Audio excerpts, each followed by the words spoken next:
Assalamualaikum warahmatullahi wabarakatuh. Hai kelas, semangat pagi semuanya.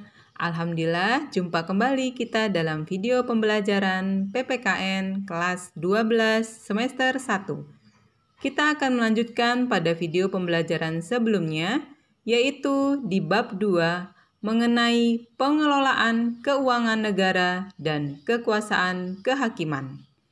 Pada video pembelajaran ini, kita akan melanjutkan di bagian B, yaitu peran Badan Pemeriksa Keuangan menurut Undang-Undang Dasar Negara Republik Indonesia tahun 1945. 1. Ketentuan konstitusional tentang Badan Pemeriksa Keuangan. Pernahkah kalian ditanya oleh orang tua kalian mengenai penggunaan uang yang diberikan oleh mereka? Atau, pernahkah kalian membuat laporan keuangan kegiatan OSIS atau kegiatan ekstrakurikuler?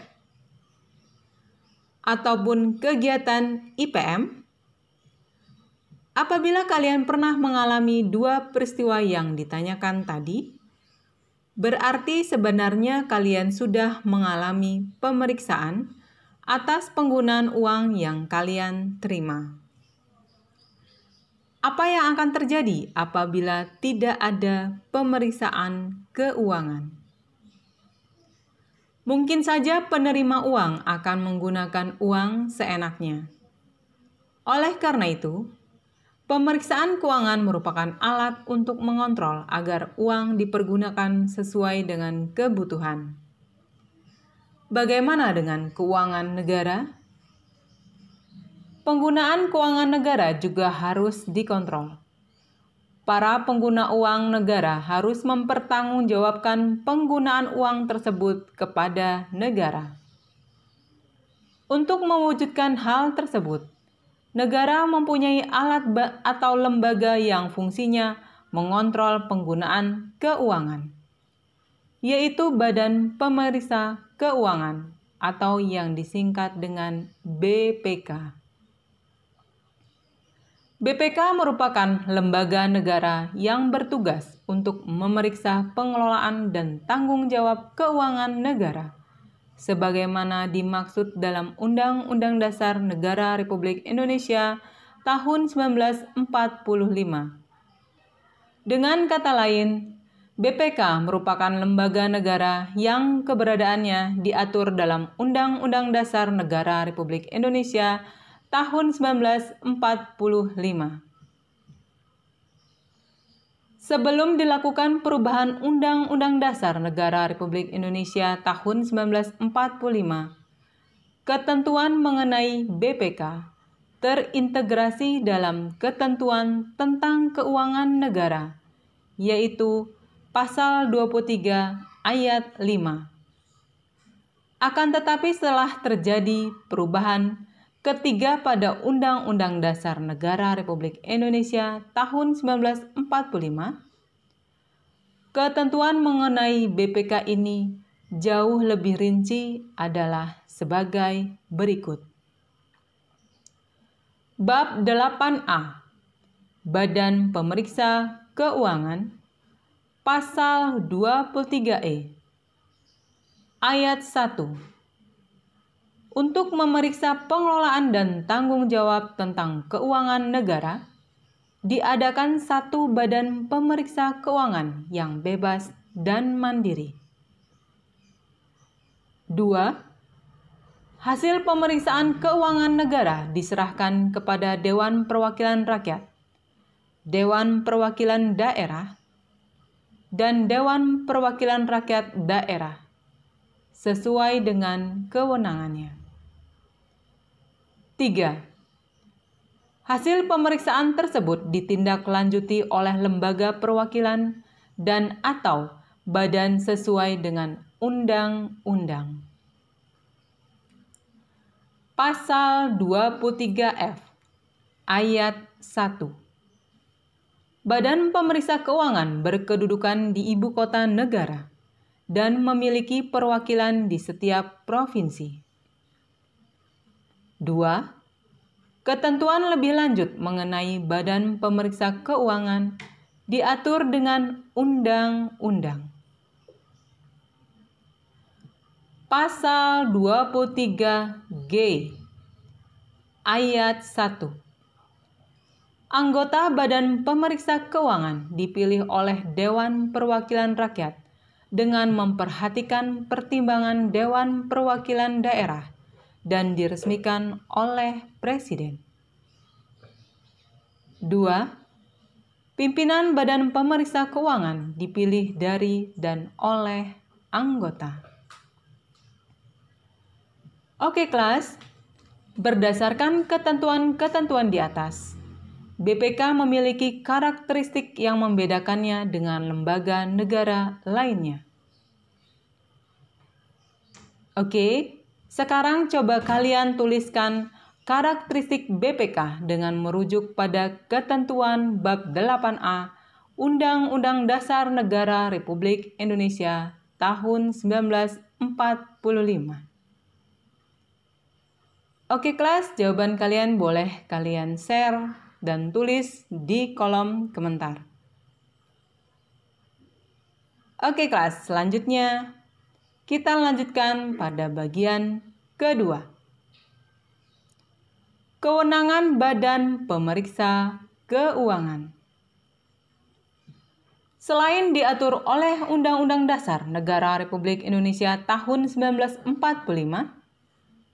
keberadaan BPK juga diperkuat oleh Undang-Undang Republik Indonesia Nomor 15 Tahun 2006 tentang Badan Pemeriksa Keuangan. Salah satu aspek yang diatur dalam undang-undang tersebut adalah tugas dan kewenangan BPK. Pasal 6 Ayat 1 Undang-Undang Republik Indonesia Nomor 15 Tahun 2006 tentang Badan Pemeriksa Keuangan menyatakan bahwa BPK bertugas memeriksa kepengelolaan dan tanggung jawab keuangan negara yang dilakukan oleh pemerintah pusat, pemerintah daerah, lembaga negara lainnya, Bank Indonesia, badan usaha milik negara, badan layanan umum, badan usaha milik daerah, dan lembaga atau badan lain yang mengelola keuangan negara. Kemudian dalam pasal 9 ayat 1 disebutkan bahwa dalam melaksanakan tugasnya, BPK berwenang adalah sebagai berikut. A. Menentukan objek pemeriksaan, merencanakan dan melaksanakan pemeriksaan, menentukan waktu dan metode pemeriksaan, serta menyusun dan menyajikan laporan pemeriksaan. B. Meminta keterangan dan atau dokumen yang wajib diberikan oleh setiap orang, unit organisasi pemerintah pusat, pemerintah daerah, lembaga negara lainnya, Bank Indonesia, badan usaha milik negara, badan layanan umum, badan usaha milik daerah, dan lembaga atau badan lain yang mengelola keuangan negara. C. Melakukan pemeriksaan di tempat penyimpanan uang dan barang milik negara, di tempat pelaksanaan kegiatan, pembukuan, dan tata usaha keuangan negara, serta pemeriksaan terhadap perhitungan-perhitungan, surat-surat, bukti-bukti, rekening koran, pertanggungjawaban, dan daftar lainnya yang berkaitan dengan pengelolaan keuangan negara. D. Menetapkan jenis dokumen, data, serta informasi mengenai pengelolaan dan tanggung jawab keuangan negara yang wajib disampaikan kepada BPK. E. Menetapkan standar pemeriksaan keuangan negara setelah konsultasi dengan pemerintah pusat atau pemerintah daerah yang wajib digunakan dalam pemeriksaan pengelolaan dan tanggung jawab keuangan negara. F. Menetapkan kode etik pemeriksaan pengelolaan dan tanggung jawab keuangan negara. G. Menggunakan tenaga ahli dan atau tenaga pemeriksa di luar BPK yang bekerja untuk dan atas nama BPK. H. Membina jabatan fungsional pemeriksa. I. Memberi pertimbangan atas standar akuntansi pemerintahan. J. Memberi pertimbangan atas rancangan sistem pengendalian intern pemerintah pusat atau pemerintah daerah sebelum ditetapkan oleh pemerintah pusat atau pemerintah daerah.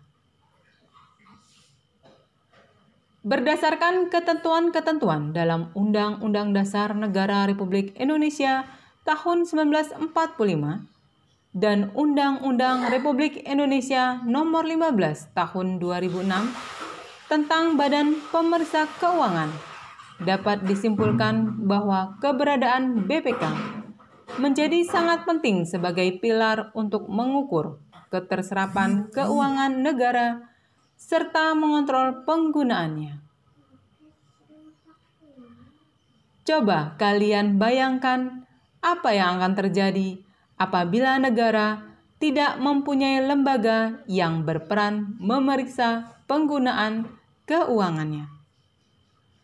Tentu saja yang akan terjadi adalah kekacauan dan penyimpangan dalam penggunaan keuangan negara, seperti program pembangunan menjadi terhambat, tindak pidana korupsi yang semakin meluas, dan sebagainya. Oke kelas, selanjutnya kita ke bagian C, yaitu penyelenggaraan kekuasaan kehakiman dalam Undang-Undang Dasar Negara Republik Indonesia tahun 1945. 1. Ketentuan konstitusional tentang kekuasaan kehakiman. Oke kelas, masih ingatkah kalian pendapat Montesquieu tentang kekuasaan negara? Montesquieu mengelompokkan kekuasaan negara menjadi 3, yaitu kekuasaan legislatif, eksekutif, dan yudikatif. Oke kelas, coba kalian ingat kembali makna ketiga kekuasaan tersebut. Kemudian tuliskan pada kolom komentar. Pembahasan tentang kekuasaan legislatif dan eksekutif sudah kalian dapatkan di kelas sebelumnya. Nah, di kelas 12 ini, kalian akan diajak untuk membahas jenis kekuasaan yang lain, yaitu kekuasaan yudikatif. Dengan demikian, pemahaman kalian mengenai kekuasaan negara akan semakin lengkap. John Locke memperkenalkan 3 kekuasaan negara. 1. Kekuasaan legislatif, yaitu fungsi untuk membuat undang-undang atau peraturan. 2. Kekuasaan eksekutif, yaitu fungsi untuk melaksanakan peraturan, termasuk di dalamnya fungsi untuk mengadili. 3. Kekuasaan federatif, yaitu fungsi untuk mengurusi urusan luar negeri dan urusan perang dan damai. Kekuasaan yudikatif dalam sistem ketatanegaraan Republik Indonesia disebut kekuasaan kehakiman. Kekuasaan kehakiman adalah kekuasaan negara yang merdeka untuk menyelenggarakan peradilan guna menegakkan hukum dan keadilan berdasarkan Pancasila dan Undang-Undang Dasar Negara Republik Indonesia tahun 1945. Demi terselenggaranya negara hukum Republik Indonesia, hal ihwal mengenai kekuasaan kehakiman diatur di dalam Undang-Undang Dasar Negara Republik Indonesia tahun 1945 dan peraturan perundang-undangan lain di bawahnya. Berikut ini disajikan ketentuan mengenai kekuasaan kehakiman yang terdapat dalam Undang-Undang Dasar Negara Republik Indonesia tahun 1945. Bab 9. Kekuasaan kehakiman. Pasal 24. Ayat 1. Kekuasaan kehakiman merupakan kekuasaan yang merdeka untuk menyelenggarakan peradilan guna menegakkan hukum dan keadilan. 2. Kekuasaan kehakiman dilakukan oleh sebuah Mahkamah Agung dan badan peradilan yang berada di bawahnya dalam lingkungan peradilan umum, lingkungan peradilan agama, lingkungan peradilan militer, lingkungan peradilan tata usaha negara, dan oleh sebuah Mahkamah Konstitusi. 3. Badan-badan lain yang fungsinya berkaitan dengan kekuasaan kehakiman diatur dalam undang-undang. Pasal 24A. Ayat 1. Mahkamah Agung berwenang mengadili pada tingkat kasasi, menguji peraturan perundang-undangan di bawah undang-undang terhadap undang-undang, dan mempunyai wewenang lainnya yang diberikan oleh undang-undang. 2. Hakim Agung harus memiliki integritas dan kepribadian yang tidak tercela, adil, profesional, dan berpengalaman di bidang hukum. 3. Calon Hakim Agung diusulkan Komisi Yudisial kepada Dewan Perwakilan Rakyat untuk mendapatkan persetujuan dan selanjutnya ditetapkan sebagai Hakim Agung oleh Presiden. 4. Ketua dan Wakil Ketua Mahkamah Agung dipilih dari dan oleh Hakim Agung. 5. Susunan kedudukan, keanggotaan, dan hukum acara Mahkamah Agung serta badan peradilan di bawahnya diatur dengan undang-undang. Pasal 24B ayat 1. Komisi Yudisial bersifat mandiri yang berwenang mengusulkan pengangkatan Hakim Agung dan mempunyai wewenang lain dalam rangka menjaga dan menegakkan kehormatan, keluhuran martabat, serta perilaku hakim. 2. Anggota Komisi Yudisial harus mempunyai pengetahuan dan pengalaman di bidang hukum serta memiliki integritas dan kepribadian yang tidak tercela. 3. Anggota Komisi Yudisial diangkat dan diberhentikan oleh Presiden dengan persetujuan Dewan Perwakilan Rakyat. 4. Susunan, kedudukan, dan keanggotaan Komisi Yudisial diatur dengan undang-undang. Pasal 24C ayat 1. Mahkamah Konstitusi berwenang mengadili pada tingkat pertama dan terakhir yang putusannya bersifat final untuk menguji undang-undang terhadap Undang-Undang Dasar, memutus sengketa kewenangan lembaga negara yang kewenangannya diberikan oleh Undang-Undang Dasar, memutus pembubaran partai politik, dan memutus perselisihan tentang hasil pemilihan umum. 2. Mahkamah Konstitusi wajib memberikan putusan atas pendapat Dewan Perwakilan Rakyat mengenai dugaan pelanggaran oleh Presiden dan atau Wakil Presiden menurut Undang-Undang Dasar. 3. Mahkamah Konstitusi mempunyai 9 orang anggota Hakim Konstitusi yang ditetapkan oleh Presiden, yang diajukan masing-masing 3 orang oleh Mahkamah Agung. 3 orang oleh Dewan Perwakilan Rakyat, dan 3 orang oleh Presiden. 4. Ketua dan Wakil Ketua Mahkamah Konstitusi dipilih dari dan oleh Hakim Konstitusi. 5. Hakim Konstitusi harus memiliki integritas dan kepribadian yang tidak tercela, adil, negarawan, yang menguasai konstitusi dan ketatanegaraan, serta tidak merangkap sebagai pejabat negara. 6. Pengangkatan dan pemberhentian Hakim Konstitusi. Hukum acara serta ketentuan lainnya tentang Mahkamah Konstitusi diatur dengan undang-undang. Pasal 25. Syarat-syarat untuk menjadi dan untuk diberhentikan sebagai hakim ditetapkan dengan undang-undang.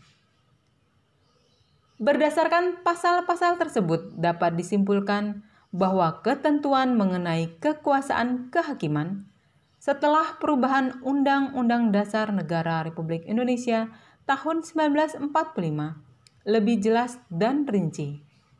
Hal tersebut tentu saja akan memperkokoh pelaksanaan kekuasaan kehakiman di Indonesia. Oke kelas, kita ke bagian kedua, yaitu peran lembaga peradilan sebagai pelaksanaan kekuasaan kehakiman. Bagian ini memberikan gambaran kepada kalian mengenai peranan lembaga peradilan dalam menjalankan kekuasaan kehakiman. Dengan mengetahui hal tersebut, kita sebagai subjek hukum dapat mengawasi dan mengontrol kinerja dari lembaga-lembaga peradilan. Berikut ini peran dari masing-masing lembaga peradilan. A. Lingkungan peradilan umum. Kekuasaan kehakiman di lingkungan peradilan umum dilaksanakan oleh pengadilan negeri, pengadilan tinggi, dan Mahkamah Agung. Pengadilan negeri berperan dalam proses pemeriksaan, memutuskan dan menyelesaikan perkara pidana dan perdata di tingkat pertama. Pengadilan tinggi berperan dalam menyelesaikan perkara pidana dan perdata pada tingkat kedua atau banding. Di samping itu, pengadilan tinggi juga berwenang mengadili di tingkat pertama dan terakhir apabila ada sengketa kewenangan mengadili antara pengadilan negeri dalam daerah hukumnya. Pada saat ini, pengadilan tinggi juga berwenang untuk menyelesaikan pada tingkat pertama dan terakhir sengketa hasil pemilihan kepala daerah langsung atau pilkada. Mahkamah Agung mempunyai kekuasaan tertinggi dalam lapangan peradilan di Indonesia. Mahkamah Agung berperan dalam proses pembinaan lembaga peradilan yang berada di bawahnya.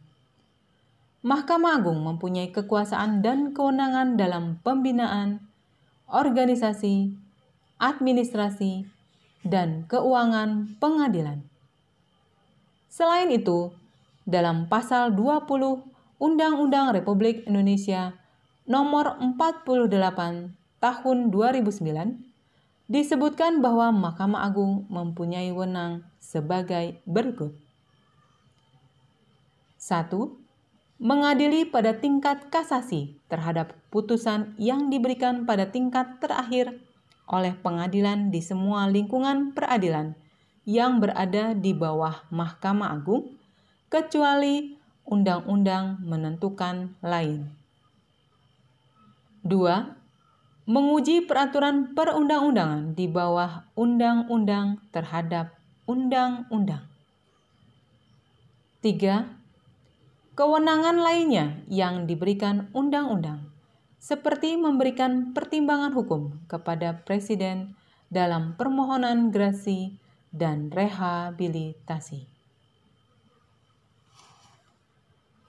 B. Lingkungan peradilan agama.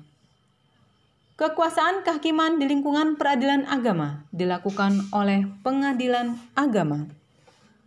Berdasarkan pasal 49 Undang-Undang Republik Indonesia Nomor 3 Tahun 2006, pengadilan agama bertugas dan berwenang memeriksa, memutus, dan menyelesaikan perkara di tingkat pertama antara orang-orang yang beragama Islam di bidang perkawinan, waris, wasiat, hibah, wakaf, zakat, infak, sodakoh, dan ekonomi syariah.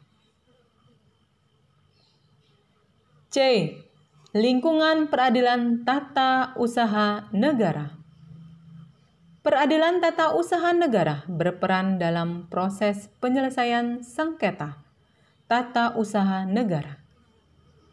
Sengketa tata usaha negara adalah sengketa yang timbul dalam bidang tata usaha negara antara orang atau badan hukum perdata dengan badan atau pejabat tata usaha negara, baik di pusat maupun di daerah, sebagai akibat dari dikeluarkannya keputusan tata usaha negara, termasuk sengketa kepegawaian berdasarkan peraturan perundang-undangan yang berlaku. D. Lingkungan peradilan militer. Peradilan militer berperan dalam menyelenggarakan proses peradilan dalam lapangan hukum pidana, khususnya bagi pihak-pihak berikut. 1. Anggota TNI. 2. Seseorang yang menurut undang-undang dapat dipersamakan dengan anggota TNI. 3. Anggota jawatan atau golongan yang dapat dipersamakan dengan TNI menurut undang-undang. 4. Seseorang yang tidak termasuk ke dalam kategori 1, 2, dan 3, tetapi menurut keputusan Menteri Pertahanan dan Keamanan yang ditetapkan berdasarkan persetujuan Menteri Hukum dan Hak Asasi Manusia harus diadili oleh pengadilan militer. E. Mahkamah Konstitusi. Mahkamah Konstitusi merupakan salah satu lembaga negara yang melakukan kekuasaan kehakiman yang merdeka untuk menyelenggarakan peradilan guna menegakkan hukum dan keadilan. Mahkamah Konstitusi Republik Indonesia mempunyai 4 kewenangan dan 1 kewajiban sebagaimana diatur dalam Undang-Undang Dasar Negara Republik Indonesia tahun 1945. Mahkamah Konstitusi berwenang mengadili pada tingkat pertama dan terakhir yang putusannya bersifat final untuk hal-hal berikut. 1. Menguji undang-undang terhadap Undang-Undang Dasar Negara Republik Indonesia tahun 1945. 2. Memutus sengketa kewenangan lembaga negara yang kewenangannya diberikan oleh Undang-Undang Dasar Negara Republik Indonesia tahun 1945.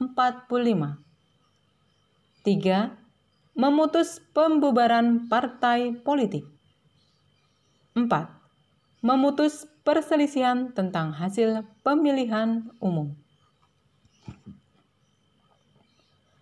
Mahkamah Konstitusi wajib memberikan putusan atas pendapat DPR bahwa presiden dan atau wakil presiden diduga 1. Telah melakukan pelanggaran hukum tanpa pengkhianatan terhadap negara, korupsi, penyuapan, dan tindak pidana berat lainnya. 2. Telah melakukan perbuatan tercela. 3. Tidak lagi memenuhi syarat sebagai presiden dan atau wakil presiden. Oke kelas, Intisari materi kita pada bab 2 ini adalah A. Keuangan negara merupakan komponen yang amat penting dalam penyelenggaraan negara. Proses pembangunan tidak akan berjalan dengan lancar apabila keuangan negara tidak stabil atau terganggu. B. Presiden Republik Indonesia bertanggung jawab atas kegiatan pengelolaan keuangan negara yang dilakukan untuk mencapai tujuan negara. C. Bank Indonesia adalah lembaga negara yang bebas dari campur tangan pemerintah dan atau pihak-pihak lainnya. D.